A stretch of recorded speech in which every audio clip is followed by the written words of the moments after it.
pela Advocacia Geral da União, falará Sua Excelência o ministro Luiz Inácio Lucena Adams, Advogado-Geral da União. Excelentíssimo senhor presidente, Aires Brito, senhoras ministras, senhores ministros, senhora vice-procuradora-geral da República, doutora Débora. Senhor presidente, primeiro eu gostaria de registrar as homenagens da AGU à sua presidência, que inicia nessa primeira sessão, e lhe dizer que a AGU tem um enorme prazer de, assim como com as presidências que o antecederam, em colaborar e atuar em favor desse tribunal e de sua função primordial, aceitando o pleito do pacto que o senhor fez na sua posse, de defender a Constituição Federal Brasileira.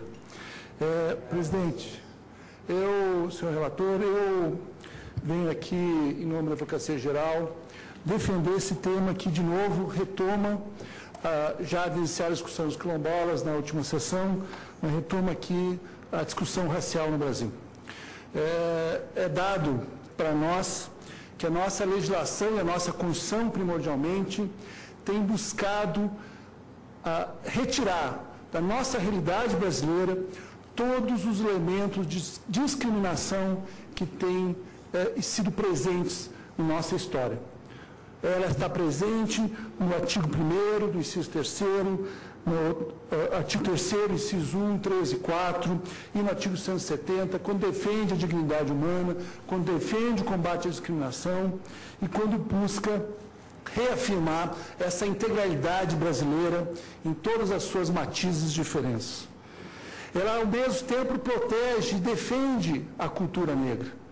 Ela defende a necessidade de preservar essa identidade, de buscar reforçar a identidade que é parte da nossa identidade nacional, seja nos 216 da Constituição, seja nos 217.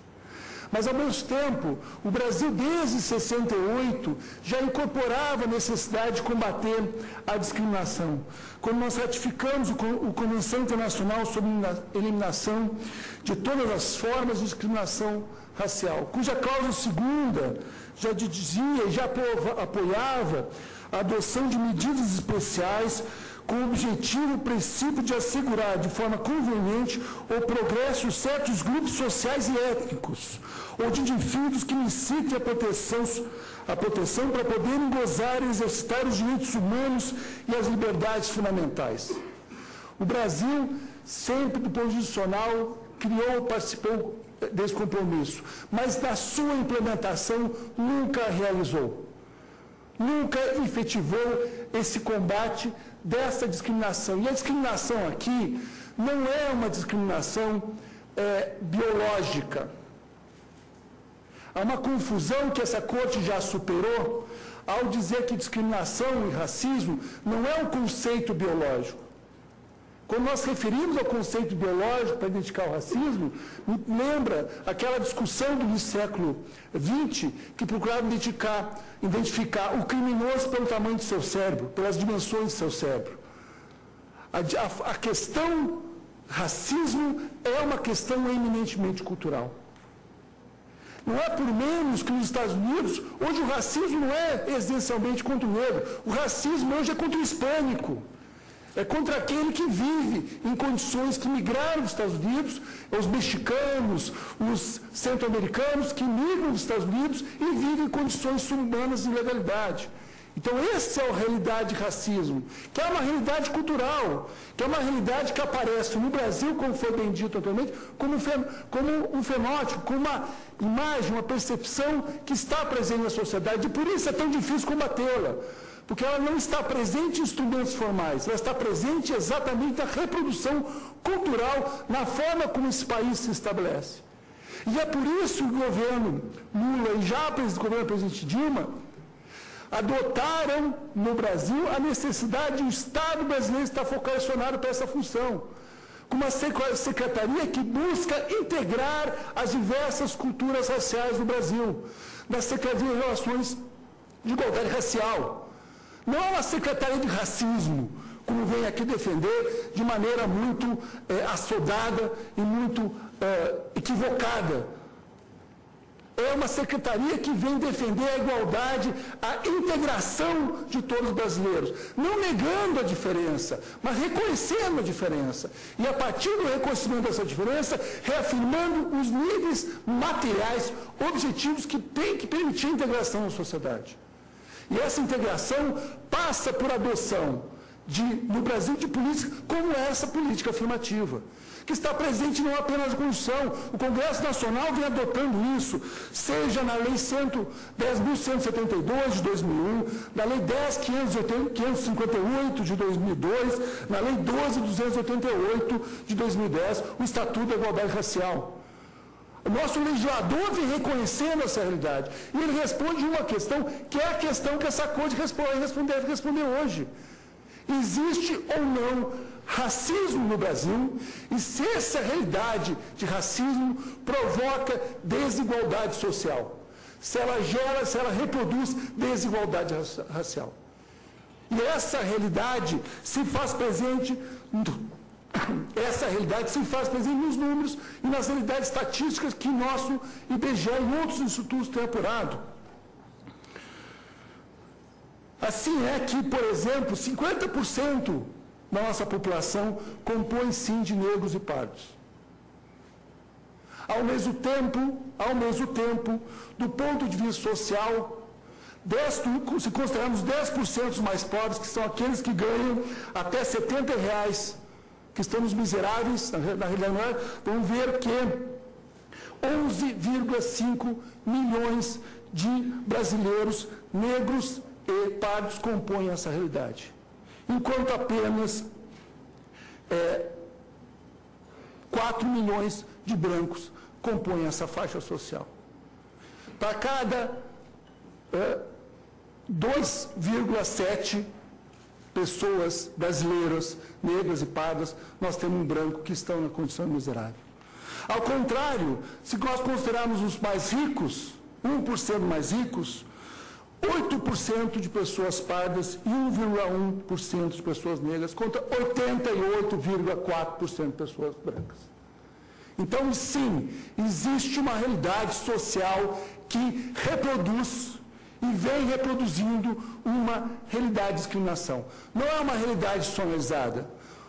Não existem leis que proíbem o casamento de brancos com negros. Não existe uma lei que proíbe a ascensão social do negro no nosso país. Mas existe uma relação cultural que se reproduz há muitos anos, há séculos, que mantém essa relação de uma aparente democracia racial. Uma aparente democracia racial. Porque, na verdade, a realidade se reproduz numa conveniente permanência de estratificações diferenciadas, em que o elemento racial é um elemento que compõe essa realidade. Não é o único, é verdade, mas é um elemento. E ele tem que ser tratado. E se a resposta reconhecidamente for que há discriminação, é não só correto como imperativo que se apoie e que se considere constitucional as políticas afirmativas de conteúdo racial. Exatamente porque elas vêm ao encontro do que a Constituição manda de combater a discriminação. Porque a discriminação não é só nas leis. As discriminações estão estabelecidas nas relações sociais, nas relações econômicas, nas relações profissionais, como é reconhecido em relação ao negro, é reconhecido em relação à mulher, é reconhecido em relação ao deficiente físico e assim por diante.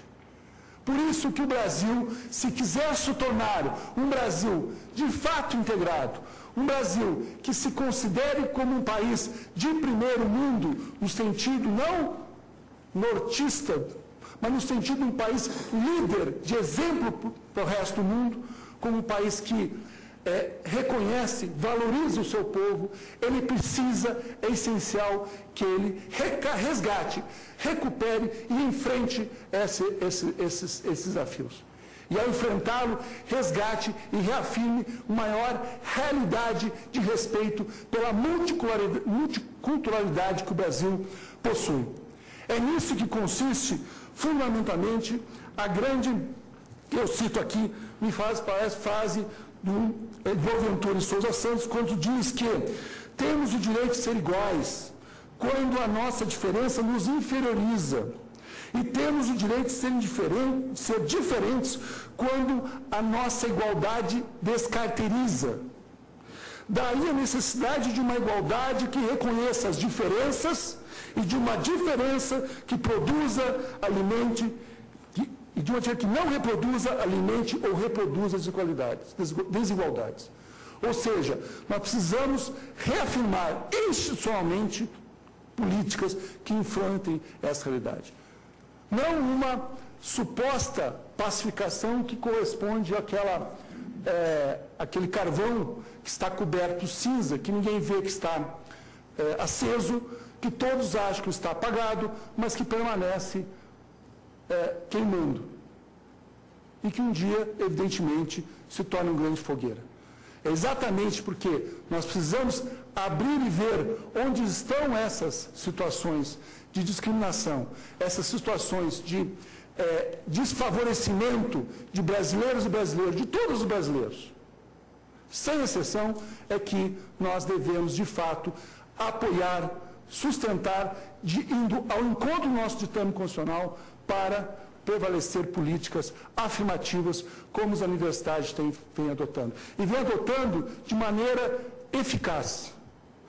Do ponto de vista da UNB, o resultado da participação dos estudantes cotistas na UNB não tem reduzido a qualidade meritocrática da UNB. Antes, pelo contrário, os dados objetivos que a UNB tem, e ela já aprovou, já incorporou mais 3 mil estudantes cotistas, no universo de 31 mil, ou seja, a UNB não está excluindo a política universalista, mas ela está preservando uma faixa para isso. Desse universo de 3 mil, dos formados, mais de 1.000 formados, todos eles mantiveram uma média equivalente, quase, diria, igual dos alunos aprovados no sentido universalista, dentro da dinâmica universalista. Ou seja, em nenhum momento esses alunos que entraram para o sistema de cotas produziram um resultado que foi de encontro à meritocracia. Antes, pelo contrário, eles evoluíram rapidamente e no período de 4, 5 anos alcançaram um padrão de excelência equivalente a qualquer aluno de universidade que entra no UNB e consegue se formar naquela universidade com excelência, com meritocracia e com qualidade. E por isso, senhor ministro, senhor presidente, senhor relator, senhoras e senhores ministros, eu espero a Advocacia Geral da União que, em homenagem a todos os que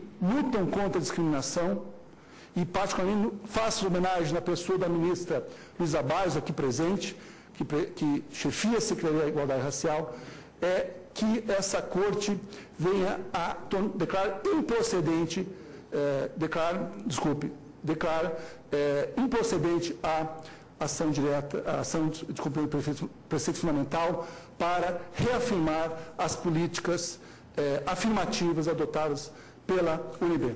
Muito obrigado. Obrigado, Vossa Excelência.